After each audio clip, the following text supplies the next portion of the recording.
Hi, thanks for signing up for this free course on how to become a better photographer. I am Sudhir Shivaram, founder and director of Sudhir Shivaram Photography Private Limited. Basically, an engineer by background, electronics and communications engineering, who worked in the software industry for close to 18 years. The first 9 years, I can say, more of a pure technical software programmer working at the device driver, kernel programming, that kind of a work, and the remaining part more into the corporate section of management level, I would say, of handling a software division itself. So I come with a pretty strong technical background, and on top of that, 25 years of photography. So I've been doing photography, and most importantly, I've been teaching photography for close to 15 years. And in the photography field itself, if I had to say some of my achievements, so I have been a Canon brand ambassador for close to 8 years.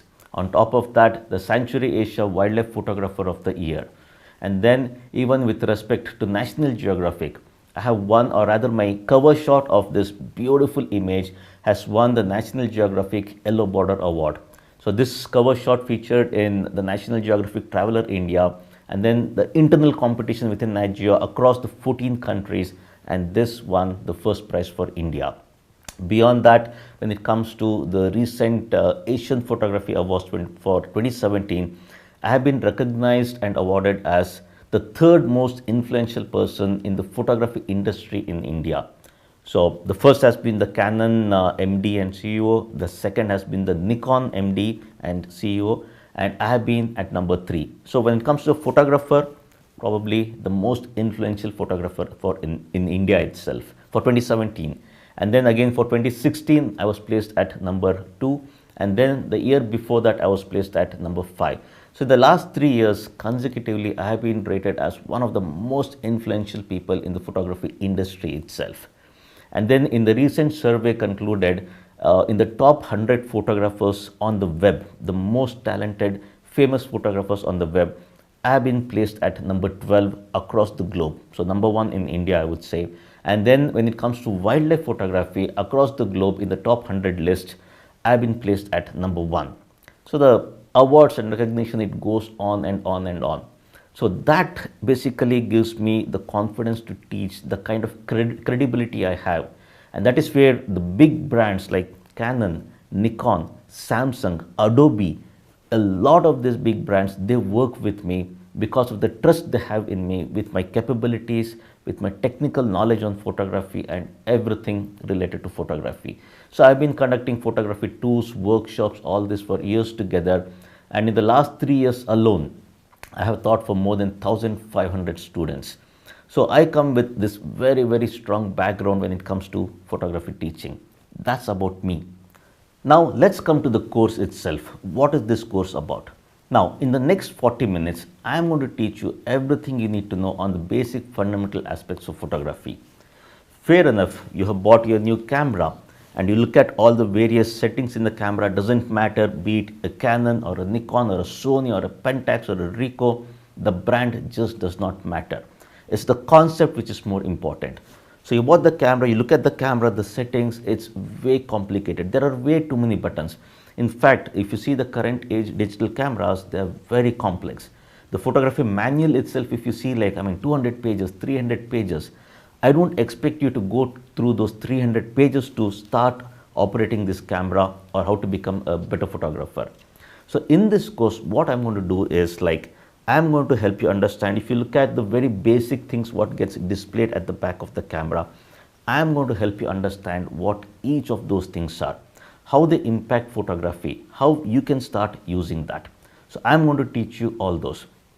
Even though in the course I'll be using a Canon camera to explain the concept, it holds good for any brand of the camera.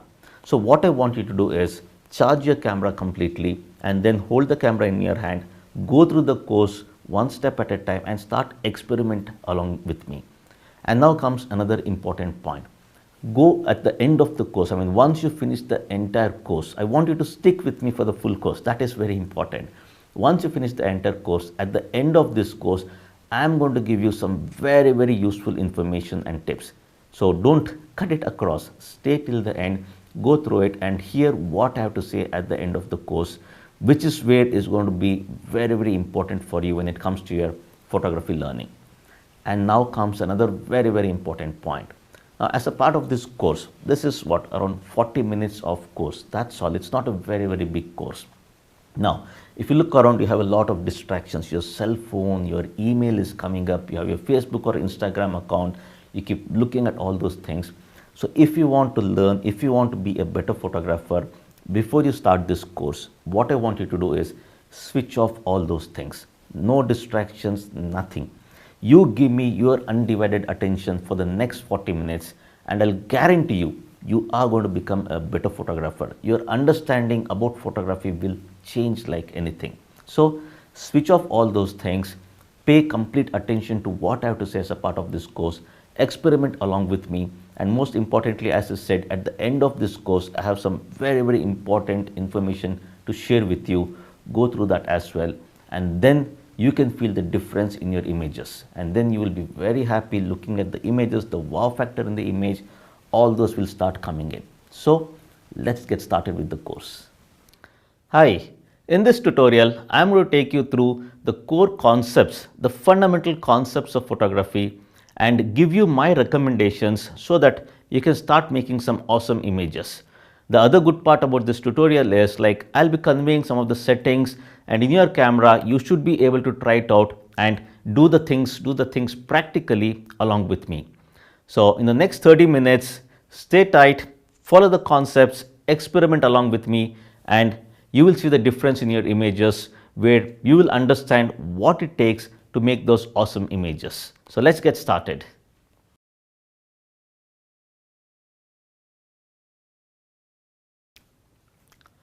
I have currently connected my Canon 1200D, an entry-level camera, to the TV so that you will see the various displays, the settings, what the camera does, and you should be able to follow me. Now, as a beginner in photography, you don't have to go through very in-depth or any advanced settings or any of those things. Forget about all the various advanced features, whatever the camera supports. Let's get some of the very basics right. So for example, aperture. So since I'm shooting in aperture priority mode, the very basic exposure triangle parameters, be it your shutter speed, your aperture, your ISO, what are they, what impact it has on your image, we will see that. Next comes your exposure compensation, about when to underexpose, when to overexpose, make the image brighter or darker, what to do. Your picture style, what kind of picture style you should be using, we will look at that. Your white balance, so what is white balance, what kind of white balance you should be using, I am going to help you understand those concepts. Next comes the other set of parameters, be it with respect to your shooting mode. So whether you want to shoot it in one shot mode, servo, depending on what is happening in your scenery, the focusing options we'll see, then even the metering. So what kind of metering you have to use, be it spot metering, evaluative. So what are those various metering options? And then of course, what kind of image quality you should be using. I'll be guiding you with that. And of course, the last point is obviously with respect to your focusing points, when to use what kind of focusing points. So here, this is the very basic thing, what you see in your Canon cameras. Now, the same concept applies to your Nikon cameras as well, where if you look at the info, the display what your Nikon camera gives, even that will have your exposure triangle parameters about aperture, ISO, shutter speed, the same things. Then you even have your compensation, exposure compensation, your white balance parameters, and in case of your focusing mode, whether it is like autofocus single, autofocus continuous, so what kind of focusing mode you want to use. Then comes even the metering, the concept is the same, and even your image quality, the raw or the JPEG, what kind of quality you should be using, and then the focusing points. So if you see, be it Canon, Nikon or any brand, it doesn't matter. So let us go through each of these basic concepts and see what they are, what impact they have on the image, and what is the setting which you should be using to get some good images.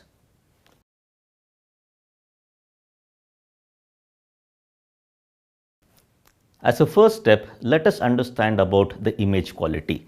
So here, as you can see from the display, in the info, you can press on the Q axis, the Q button at the back and access this, or you can go into the menu option.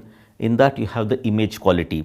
If you go into the image quality, you have various options, right from the large to the medium to the small, and then you have a combination of raw plus large and then just the raw. So here you are welcome to use any of this combination, and each of them, as you can see here, the resolution will vary. So if I keep moving, so as you can see, the resolution will keep changing, which is the print dimension if you are trying to print the images. So it's more to do with your megapixel, the resolution. So here, one of the main things is, as a beginner, I understand that raw probably may not be the right option because you may not be comfortable on how to process the raw images. So chances are you end up using just the JPEG.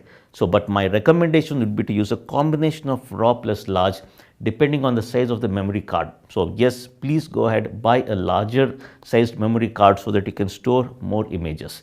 Now, one of the key advantages of the raw file is even if you make minor mistakes in the field, be it with respect to the various settings, with respect to your white balance, exposure, so even with respect to the picture style, any of those various combination you make a mistake, still there are ways in which you can very easily fix if it is raw. Raw is very, very powerful. So go ahead, use the option of raw plus large and then keep that as your standard setting. If you look at your Nikon setting, even Nikon has something very similar where you can have a combination of NEF. So that is the raw format for Nikon, NEF plus the different options of JPEG. So go ahead, choose any of these things. But as I said, as a beginner, please go ahead with the combination of raw plus large, because in future, once you learn about raw processing, you can come back to these images and process the raw files. So go ahead, to start with, put the setting as raw plus large or NEF plus any of the JPEG option and keep that as your standard setting.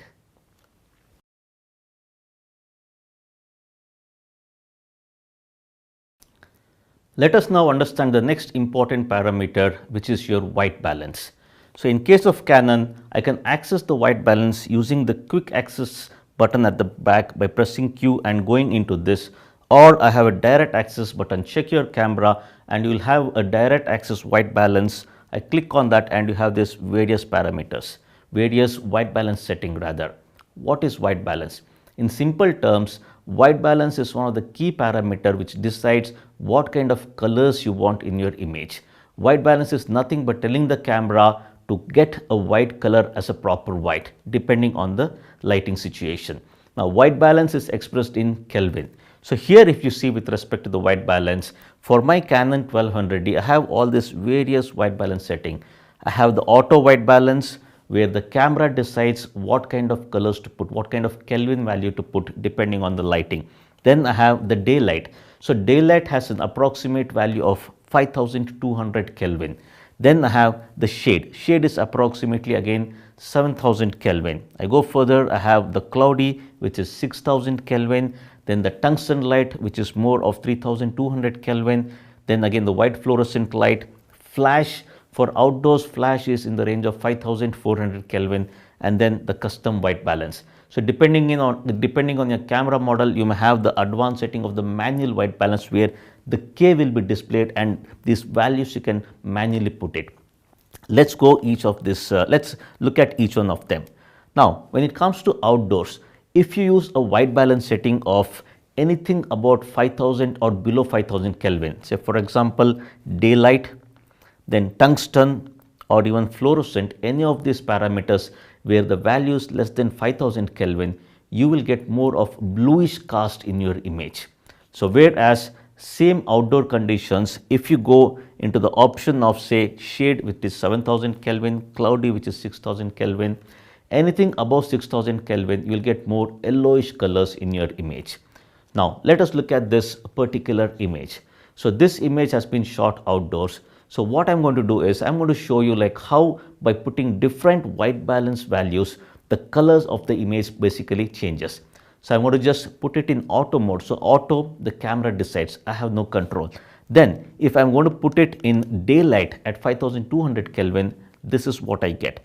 Then I move it from 5200 to 5400 Kelvin, which is more of your flash. Outdoor for flash is 5400. This is the kind of colors you get.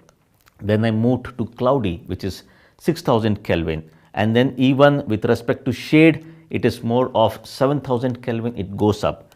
On the other side, if I come where I put it for tungsten, which is 3200 Kelvin, as you can see, it is more bluish in color compared to the cloudy and shade which is more yellowish, more warmer colors.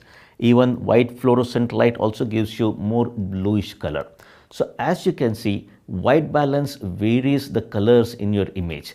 My recommendation is do not go with auto white balance, because in case of auto white balance, the camera decides what colors to put. As a photographer, you need to be in control. You decide what kind of white balance you want to use based on the actual lighting situation.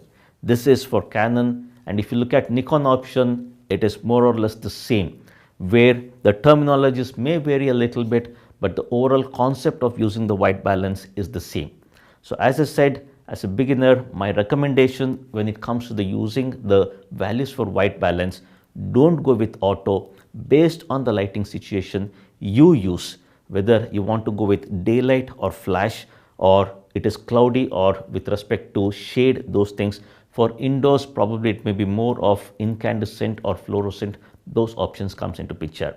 So go ahead, understand about white balance, take the camera, go out in the field, the same image what you have, go ahead and shoot that at various white balance, and you personally see what the difference is, and you decide based on the lighting what kind of white balance makes sense. So that's about white balance.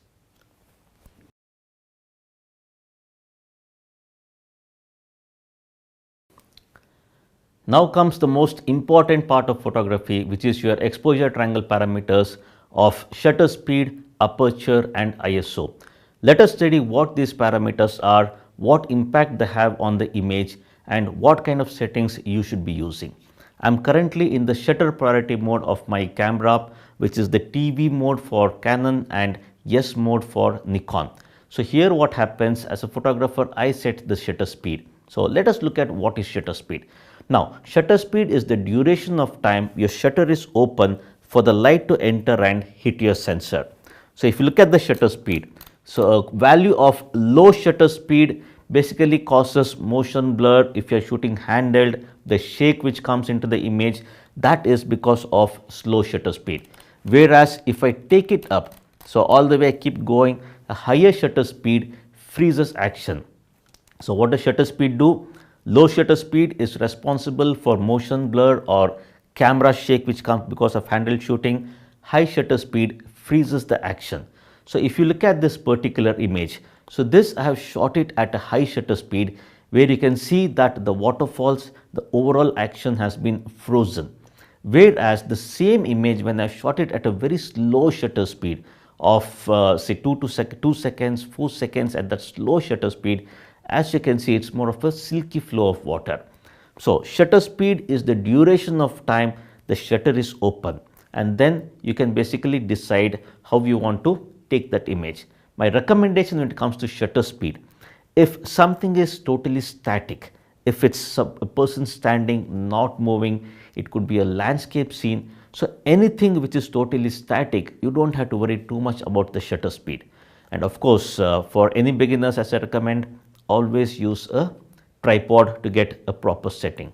Now that is about shutter speed. Now the other parameter, the next parameter which we have to understand is more to do with your aperture. For that, let me go into the aperture priority, which is the AV mode for Canon and then the A mode for Nikon. Aperture is basically one of the parameters. Now okay, first what is aperture? Aperture is the opening of your lens. So if you look at this particular lens, so this is basically the 1635 lens. Aperture is this opening. So how large our opening is. So even if you look at this particular image, so aperture basically has blades inside. So a smaller aperture, say if I go all the way down to f4, an aperture, a smaller f number basically means a very large opening of your lens. Whereas I move up all the way, I go to f16, f20, f22, that is a very small opening. A very small opening means less amount of light coming into the camera. So here if you can see, a smaller f number is a large opening, a larger f number is a very small opening. Now this again controls the amount of light entering your camera. So one of the key things about aperture is that controls the depth of field. Now depth of field is that area of your photograph which is in sharp focus. So this particular image here, if you see, the depth of field what we call is very shallow. I have used a very low f number, and that is where, as you can see, the depth of field is very shallow. Now the same image, if I move my aperture, the f number, if I make it very large, an f22 or like that, then as you can see, the same image, the depth of field is very large. That means large area of your photograph is in sharp focus. Now as a photographer, you have to decide where you want to use a shallow depth of field, where you want to use a larger depth of field. Now let me give you a quick tip over here. If more or less, if it is just one single subject what you are trying to shoot, in most situations a lowest f number supported by your lens will do. Whereas if there are more subjects one behind the other and you want all of them to be in sharp focus, then your f number you may have to increase. Now similar to the shutter speed, aperture is one of the parameters responsible for your depth of field. Your focal length of the lens, then camera to subject distance also comes into picture. But go ahead, use the aperture based on the scene, and as a photographer you decide whether you want a lower f number or a larger f number to get an appropriate depth of field. And then the third parameter, which is more of your ISO. ISO is nothing but the sensitivity of your sensor. So during our olden days when we used film, so there were basically chemicals in the film, and then that is what we called as the sensitivity of the film. So the ISO or the ASA, what we used to call, was more of how fast those chemicals can react to light. So in the digital cameras, it is more to do with your sensor. So how fast the sensor can react to light. That is what ISO is all about. Now, if you look at the ISO, whatever ISO you have in your camera, so if I go into the quick view option and go into the ISO here, as you can see, I have auto ISO, then 100, 200, I have different ISOs based on your camera model. Again, here I would recommend you all not to use auto ISO, because when you put it in auto ISO, the camera decides what value to use based on the other parameters. Not recommended. So you go ahead, play around with the ISO. So remember, if you increase the ISO, so chances are you will get more noise. What is noise in the image? So this particular image, if you see, I have shot it at a little bit lower ISO, and wherever there is dark shadow area, as you can see, the details quality is very good. Whereas the same scene, if I increase the ISO, so at this high ISO, as you can see, I zoom in that area, if you see those small grains, that is noise. So depending on your camera, a low ISO is always preferable. But again, depending on mid-range or high-end cameras, ISO value you can actually take it up. So these are the three very basic exposure triangle parameters. Now, how do they work together? So let me give you an example. Now you have various modes in your camera. So let me go with the very basic one, which is the complete auto mode. So when you put your camera in complete auto mode, the camera decides all the three parameters. The camera decides, the camera doesn't know what scene you're shooting. Camera will take into account the amount of lighting, and then it will put its own value of shutter speed, aperture and ISO to give you a decent image. Probably that may not be what you want.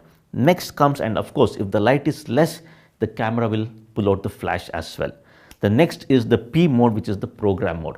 In program mode, so when I half press my shutter release, as you can see, for a given ISO, the camera decides both the shutter speed and aperture. Again, you do not have control. Of course, you can increase your ISO, you can also put it in auto mode. So if you increase your ISO, I click on ISO, I increase the value, and then again half press my shutter release button. So as you can see, again the values will vary. So you have no control on what happens. Camera decides the parameters.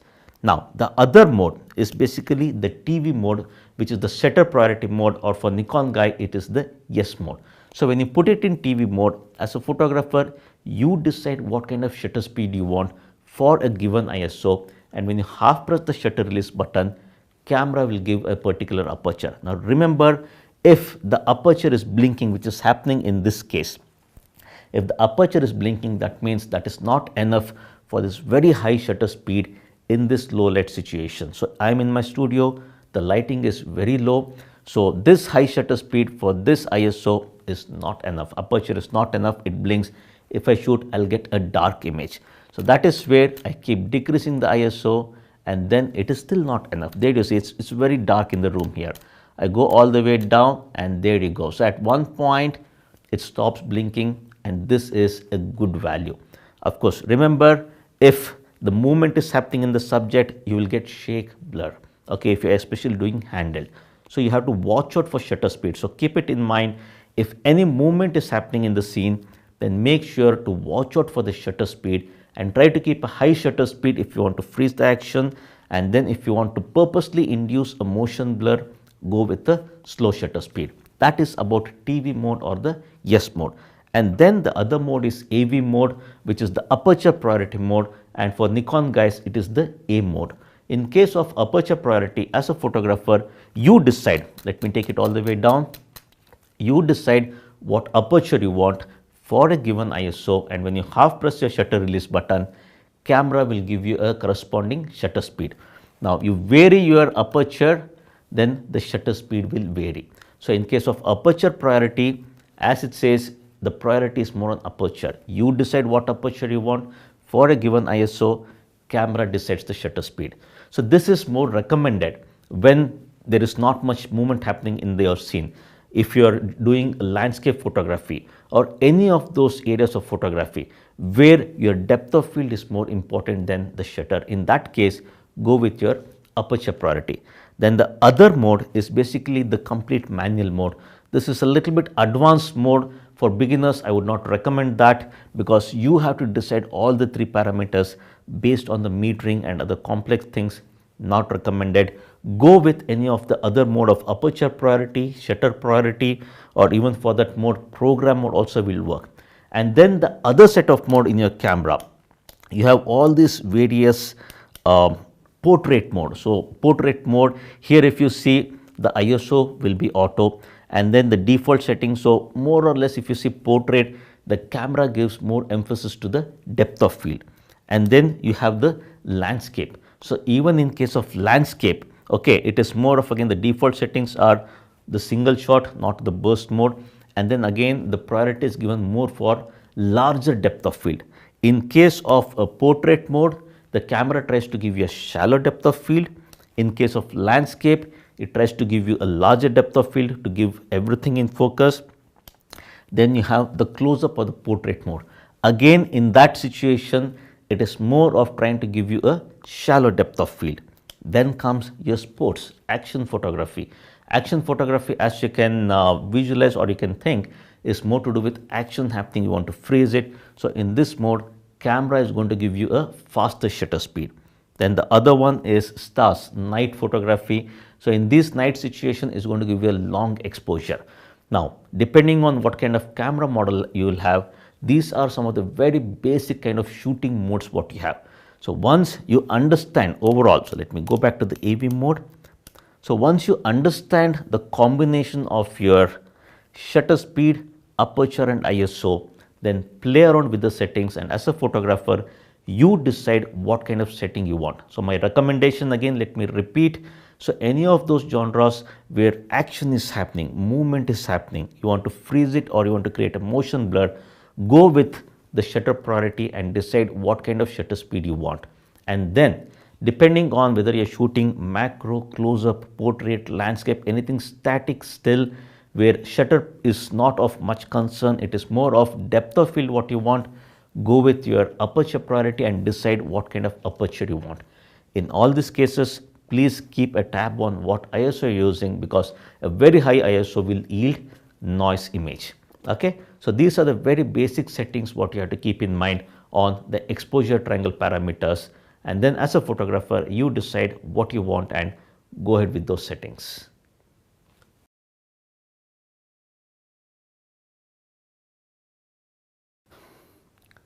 Now comes the next interesting part, which is your focusing mode and the focusing points.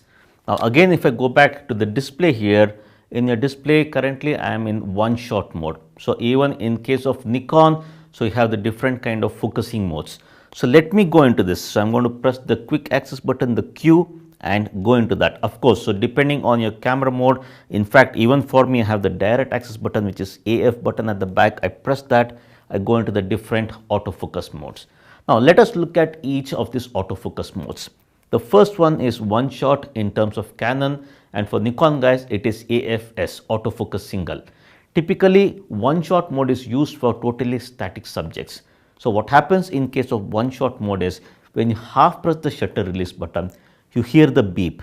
Of course you need to have the beep enabled in your menu options. Once you hear the beep, that means the camera has locked focus onto that subject. So even in this case, so if you look at my camera here, if I just loosen the camera here, the head, so I aim at a particular place, I half press it, I'm in one shot mode, say okay, and then depending on where I'm shooting, you have to be in the autofocus on mode. Okay, so once I press, I half press it, I hear the beep. Keeping it half pressed, even though I move the camera left and right, the focusing will be locked at that particular point. So this option is quite useful when it comes to locking the focus and then recomposing. Depending on you want to move the subject within your frame, one shot is obviously a good mode. So that is one shot in Canon and autofocus single in case of Nikon. Next comes let's look at the AI servo. So if I come to the last option, that is AI servo for Canon, and in case of Nikon it is AFC, which is autofocus continuous. Now as the name says, autofocus continuous, here what happens, you can keep the focusing point on the subject and keep moving the camera along with the subject. So typically AI servo or autofocus continuous is used in cases where the subject is moving. So any kind of moving action photography, any kind of situation where the subject is continuously moving, in that situation keep the camera in AI servo or autofocus continuous mode. In this case what happens, when you half press your shutter release button, the camera will be continuously focusing. It will not stop. So there is no concept of locking focus at that place. It locks the focus, but when you move the camera along with the subject, it continuously focuses. So as you can see, it is suitable for anything which is moving. Next comes the other middle one, which is AI focus, or for Nikon guys it is AFA, autofocus auto. Here what happens, so in this particular mode, if the subject is stationary, internally the camera will move to one shot. So in case of AI focus, if the subject is stationary, internally it will move to one shot and you will hear that beep sound. In case of AI servo, you will not hear that beep sound because it is continuously focusing. AI focus, internally it moves to one shot, or autofocus single, you will hear the beep. But then if the subject starts to move, of course in this situation you can again do the recomposition, keeping it half pressed, move the camera and then click. In case of AI focus, if the subject is still and then it starts to move and you move the camera along with the subject, internally it will move over from one shot to AI servo. So the continuous focusing will start happening. Now of course, if you look at the situation, you feel that this is probably the best option and we should use it as a beginner. But my recommendation is don't go with this option, because there are certain situations where it takes time for the camera to detect that yes, the movement has happened, subject has started to move, and this switch over from one shot to servo or from autofocus single to autofocus continuous, there may be a lag, there may be a delay, and you may miss those important shots. So my recommendation is go with either one shot for totally static subjects, macro photography, landscape, portrait you're doing, close up. So any of those, product photography, fashion photography, portrait, so monuments. Okay, so any of these things go with one shot, and AI servo or autofocus continuous go in those situations where there is continuous movement happening, somebody running, car race happening. In case of wildlife photography, action, any of those things, go with AI servo. So this is more about the focusing mode of the camera. Next comes the focusing points. So if I come out of the screen, so if I press, of course in Canon the rightmost button at the top, and even in case of Nikon you have the button at the front depending on your camera model, where you can choose what kind of focusing points you want. So in my Canon 1200D, if I press on the focusing points, you will see all these various focusing points. Now this is where you will have to decide, and my recommendation again here is do not enable all the focusing points, because what happens is these focusing points are responsible for getting the subject in focus.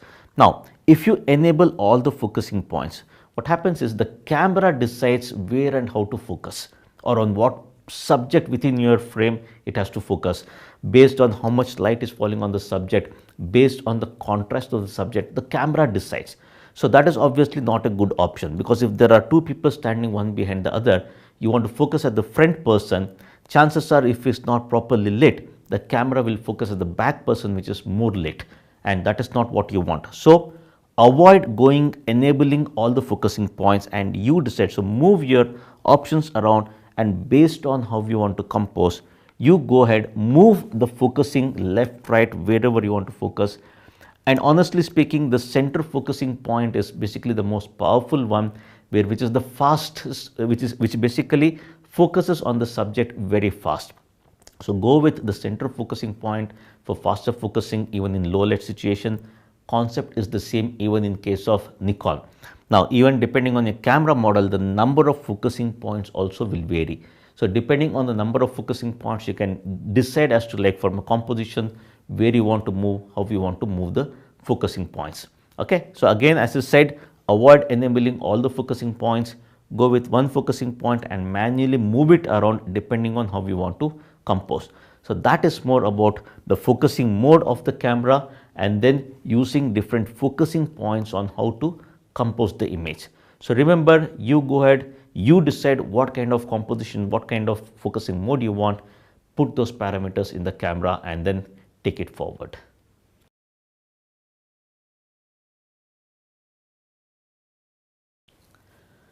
Now comes the most complex part of photography, which is metering. Now, metering is quite interesting, and that is actually the heart of photography, based on which the exposure triangle parameters are decided. Now, be it Canon, Nikon, or any camera model, the concept is again the same. Here what I am going to do, again I use the quick access button on my Canon camera, and then come down and go into the metering. So there you go. Now, metering, there are different kind of metering options. This is the entry level Canon 1200D, so where the spot metering is missing, but here we have evaluative metering, or in case of Nikon, it is called as the matrix metering, or we also call it as the multi-segment metering. Then partial metering, same in Nikon as well, the center weighted average metering, and then this option, if you see, this is basically spot metering. Now let us understand what each of these metering option does. Now, one step back, what is metering? The whole concept is, now if I am in aperture priority mode, okay, so I am basically at an aperture of, let's go down to say f4. So for an ISO of 1600 at f4 in aperture priority mode, when I half press the shutter release button, I get a particular shutter speed.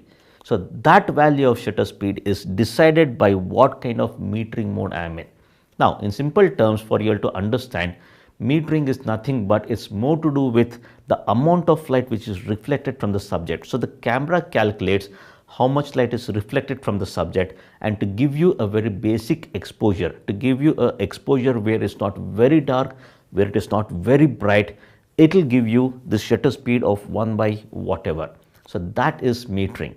Okay, so based on various metering options. Now when it comes to spot metering, what the camera does is, when it comes to your focusing point, you see this centered focusing point, what happens is the camera, when you look through the viewfinder, wherever the center focusing point is aiming at, camera calculates the amount of light over there, how much light is getting reflected from that, and it will give you a decent exposure, not very bright, not very dark, okay, a medium exposure, what we call, based on that amount of light being reflected from that center focusing point. Of course, there are options where you can move the focusing point and make sure you take the reading from there, but let's not get into that. So in simple terms, in terms of spot metering, wherever the center focusing point is looking at, camera sees how much light is reflected, and then based on that, it is going to give you a particular shutter speed. Now this is where, if you look at that image, it will give you a decent medium exposure. Now this is where your exposure compensation comes into picture. So in my Canon camera, I have the plus minus button. Even in Nikon, you have the plus minus button. Find out how to access the exposure compensation button in your particular model. I press it, and then the dial, if I move it around, there you go, it becomes darker or brighter. If I go into the quick access mode, into the exposure compensation, there you go, see there, I move it to the left, the image becomes darker. If I move it to the right, the image becomes brighter. At this point, auto exposure bracketing, keep it aside. So, darker or brighter. So, this is where as a photographer, you have to decide. The camera will give a decent medium exposure. Looking at the scene, if you feel you need to cut down light, you can make it darker. You want to get in more light, you can make it brighter. So, that is about the exposure compensation metering using the center focusing point, which is the spot metering. Now, let us go into the other options of metering. Now, the other one is evaluative metering, or for Nikon guys, it is the matrix metering or even multi-segment metering. So, in this case, what happens? It doesn't take it from the center at all like spot metering. Okay. So, here it's the evaluative or matrix, that means, or the multi-segment. That means what the camera does is basically takes the average of the whole scene. So, it divides the entire segment. So, how much light is basically coming into the camera from the entire scene, not at that one single point. So, from the entire scene, how much light is coming into the camera, it will calculate, it will average it out, and then it will give you a medium exposure. Same again, use the exposure compensation to make it darker or brighter. That is evaluative. Next, the other metering is basically partial metering. The third one is partial metering. Partial metering is very similar to your spot metering, where again from the center focusing point what you have. So, typically in spot metering, the center focusing point is an area of around 2 to 3% compared to your entire frame. Whereas partial metering, it takes a value about 12 to 13% of that focusing point at the center. That is about your partial metering. And then the last one is the center weighted average metering. So, here what it does, it gives more emphasis to the center portion of the image, how much light is reflected from the center portion of the image, and then it gives you a particular shutter speed to give a medium exposure. So, this is what metering does. Now, the overall complexity of the metering is quite high. So, what I would recommend you as a beginner, my recommendation is to go with evaluative metering. Okay, so currently go with evaluative metering mode. So, obviously in case of Nikon, it is multi-segment or matrix metering what we call. And then what you have to do as a photographer, look through the viewfinder, see the tonality. So, one of the key things is about tonality, what you have to look at. What is tonality? Nothing but darkness or brightness. Okay. So, if you look at the TV display here from a tonality, this is dark. Whereas this shirt, if you see from a tonality, this is more bright. The backdrop, the screen here, if you see tonality, it is dark. So, from a metering point of view, as a photographer, don't look at colors, but look at it from a tonality. Is it dark? Is it bright? Now, let me give you a very quick tip over here. Okay. So, when it comes to your evaluative or matrix metering or multi-segment metering, what kind of exposure compensation to use? Okay. So, that a quick tip, if I have to go into this, is basically if you are shooting something very dark, if the overall average tonality of the whole scene is dark, then you have to underexpose. Okay. So, of course, it's a little confusing where if the tonality is already dark, why should I again underexpose? Of course, that's because the camera, it doesn't make a dark image as dark, it will make it as a medium exposure. Okay. So, that is where to recover or to get back the dark tonalities, you have to underexpose. So, if you are shooting something bright, make sure you basically overexpose. So, keep it very simple. If you go into this again, if you are shooting something dark, you underexpose. If you are shooting something bright, you overexpose. By how much? That by trial and error, by experimenting over a period of time, you are going to learn it. So, as I said, my recommendation when it comes to metering is to make sure use evaluative metering or multi-segment matrix metering, and based on the tonality, go ahead, underexpose or overexpose. So, what I would recommend you is take your camera, get out into the field and then use these options. Okay. So, don't try to experiment with every single of the metering option.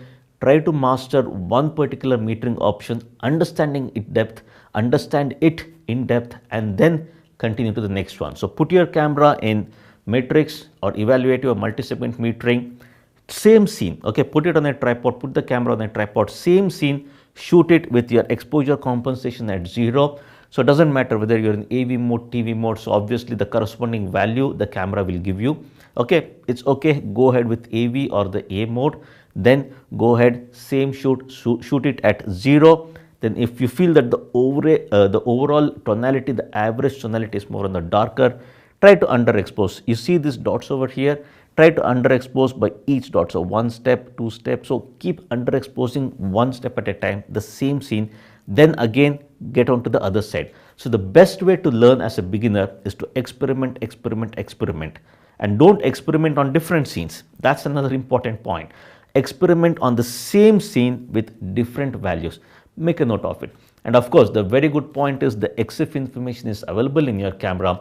Come back, copy it to the computer, and then keep looking at each image and see what is it that you have done.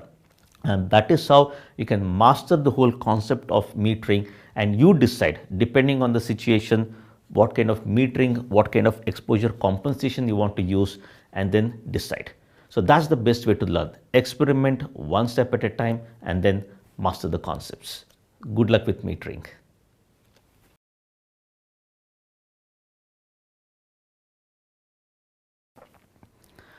All right, so in the last 40 minutes or so, I have explained to you some of the very basic fundamental concepts of photography. Honestly speaking, these are the core things which you need to know as a beginner in photography.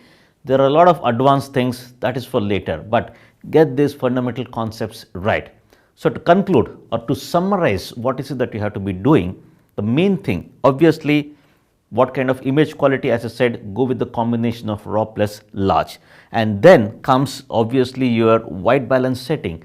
So avoid the auto white balance, go with the white balance based on the lighting situation, and then go with that particular preset, or if you have the manual white balance, go with that particular manual white balance.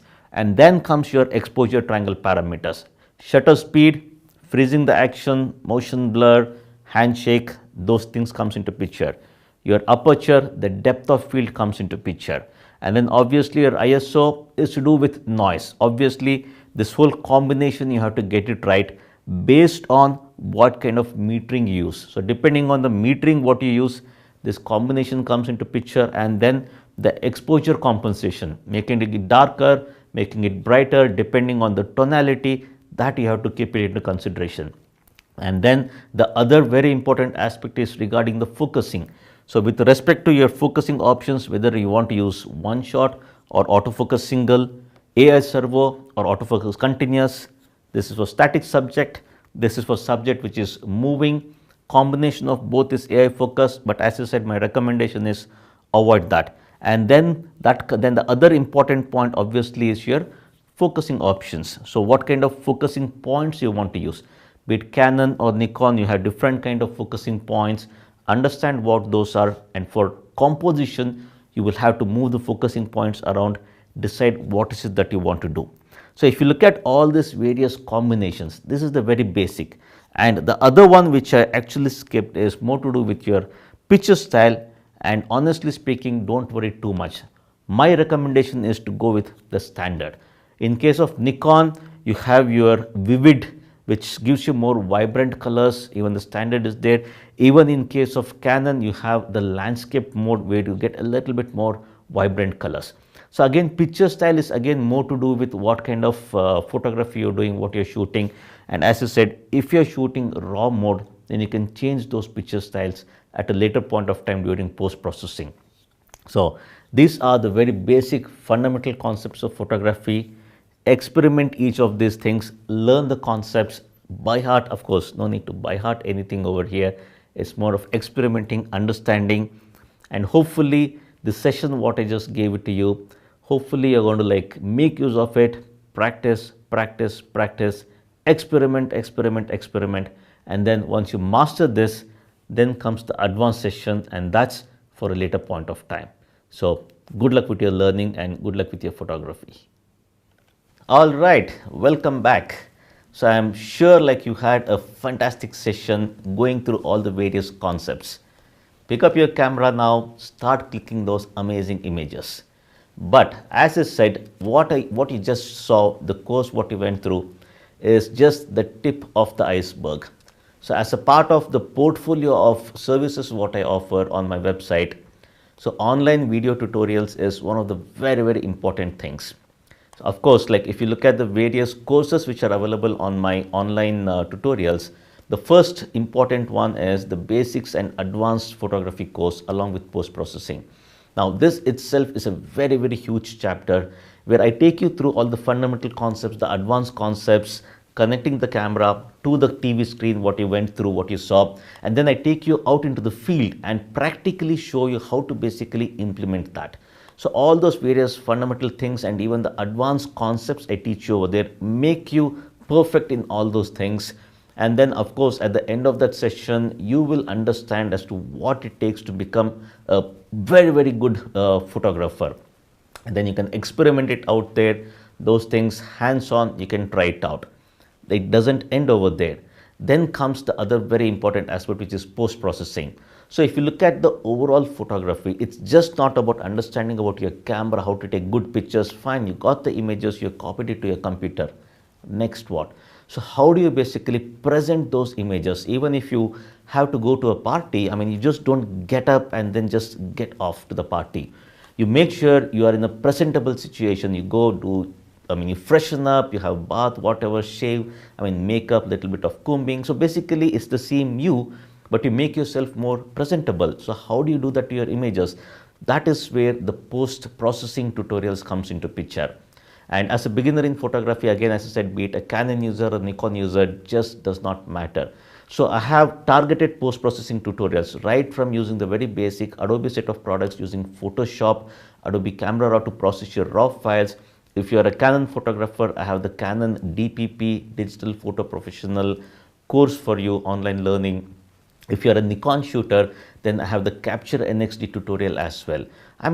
Depending on what kind of photographer you have all these various learning tools available at the tip of your hand or at the tip of your mouse. Just online learning, you can just follow through and learn photography.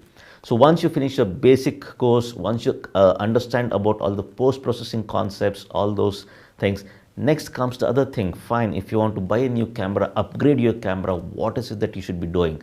So I have a separate course on that, your ultimate guide to camera and lens buying. So equipment buying, what is it that you need to watch for? I have that separate course for you so that you can become a master expert in basically understanding what it takes to buy your next camera or upgrade your camera. And of course, like if you are a very, very entry-level photographer, a beginner, the course what you just went through, the free course about how to become a better photographer, a little bit next step on that is basically an entry-level course called as how to make better images from the Canon 1200D. So a Canon 1200D, if you are having an entry-level camera, how to get started, be it Canon or Nikon, it just does not matter. So you can go through that course. And then comes a little bit of advanced course. If you are a Nikon D500 shooter, if you have a Nikon D500, then your ultimate guide to making really good images out of that Nikon D500. I have a huge entire course dedicated for that. So all these things, if you see each one of them step by step, you can start learning. All these are online based video tutorials what I offer. Okay, so of course, as I said, it's a combination of classroom as well as basically the field learning. In fact, I asked my friends, once I came up with all these things, I asked a few of my friends saying like, see, this is what I offer online. Okay, and then like, what do you think? So what kind of cost do you think you're willing to pay for this? So they said, Sudhir, I think if you look at this whole gamut of learning what you have put online, easily people should be able to pay 10,000 rupees. That's close to 150 US dollars. So this is what we are willing to pay for this kind of an offer what you have, online learning. I said, okay, fantastic, that's good. They were, okay, Sudhir, what is the offer you're giving it at? I said, hold on, let me finish the whole story. So you sign up for my video tutorials, you go through all these various courses, you become a better photographer. Just imagine, obviously you can start creating amazing images, fantastic pictures you can start clicking from whatever kind of camera what you have. And then even once you become an expert shooter, move to the pro level of shooting. Look at the kind of applause you will get from your friends, family, colleagues at office. Nowadays, if you see like even at office, photography is such a kind of a hobby for everybody, that you start making good images you can share with your friends, and like you get that happiness out of that. So you can become that fantastic photographer. No more looking at others' camera and seeing like, I mean, how is it that he's able to make very good images? I have the same kind of camera, I am not able to get those images. None of those things. So say goodbye to all those things and then start making your own fantastic images. So if you see all the various things, the kind of future things what you can expect from these tutorials, I believe that 10,000 rupees is just a steal. Easily you should be able to afford. Again, hold on, it doesn't stop there. Once you subscribe for this video tutorials, it's a 1-year subscription period what you have. Once you sign up for this video tutorial, subscribe to it, then you become part of the Sudhir Shivaram photography community, the SSP community. I have a separate dedicated Facebook group just for my video tutorial subscribers. Nobody else has access to that. Only you folks will be part of that, and then there you can post your photographs. Me along with my team, and then other photographers who are there. Already like hundreds of photographers are part of that community. You come in, you start posting your images over there. You can start getting feedback, critics about your images on how you have to improve or what are the things you have to do to improve. And me, I'm going to personally handhold people over there. Okay, even reviewing your images, help you build your portfolio. So we have the album concept where you start building your own portfolio, start improving on your photography. So the learning continues. It's just not the end after you sign up and watch the videos online, you learn photography. It doesn't end there. The learning continues within the private photography group, our own community. And then again, as a part of that private community, I'll be doing very regular Facebook live broadcasts. So a lot of people are already aware about my Facebook photography chat, which I do. The live broadcast is extremely popular. In the last couple of years, more than 4 million people have viewed those free online Facebook broadcasts. So for your group, it's going to be a specified, more private one just for the video tutorial subscribers. And then I'm going to be teaching some of the advanced concepts, clarifying your doubts on photography. So all the various tutorials you would have gone through, I'm going to give all the answers to the various doubts what you have, guide you through photography. And then apart from that, even when it comes to competitions, so I'm going to guide you as to like, okay, what kind of images you have to submit for the competition. What are the things the judges basically look for in the competition. So all these various things, again, I'm going to handhold as a part of that SSP community on Facebook. So it's just our own Facebook group.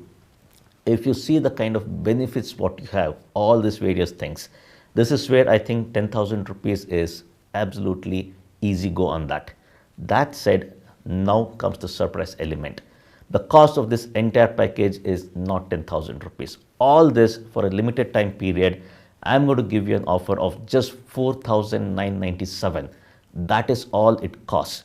This entire thing, if you see, right from the various basics and advanced photography tutorial what you have, advanced post-processing what you have, your ultimate guide to basically camera lens buying, that guide, post-processing using the Adobe set of tools, Photoshop, Adobe Camera Raw, Capture NXD, then even Canon DPP, and then even the Nikon D500, how to basically make good images from that, the 1200D for beginners, all these various tutorials what you have for online learning, then our own private Facebook community, our own SSP community to learn photography, take it forward, the live broadcast, a lot of this bundle, if you look at the whole gamut of services what I offer, all this at a steal away price of just rupees 4,997. So what are you waiting for?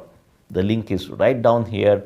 Go ahead, click on the link, explore the various tutorials, sign up for that, and I'm going to see you on the other side in our own SSP community. So don't wait any longer. As I said, this is going to be a limited time offer. Go ahead, sign up and start learning photography, and I'm going to help you become a better photographer. That's my guarantee.